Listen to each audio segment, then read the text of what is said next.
Hi guys, in this video I will show you how to create a link or URL for your video and photo without using any app. So let's get started. First of all, open Google Chrome. Then in the search bar, type MediaFire and search. Now tap on the official MediaFire website.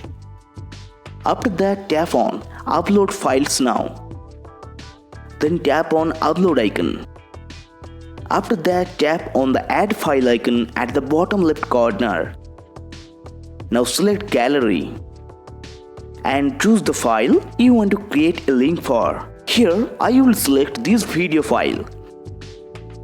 Now you can see the file is uploading. Once the upload is complete, you have successfully created a downloadable link for your video, and you can use the same process to create a photo link as well. Now tap on Copy Link.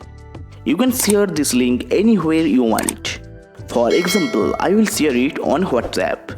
So open WhatsApp and go to your friend's chat. Paste the link in the message box and send it. Now if your friend taps on the link, they can easily download the file by tapping on the download icon. As you can see, the file is downloaded successfully. If you want this green screen video, I have added the link in the description. You can download it for free. If you want this video helpful, don't forget to like, share and subscribe.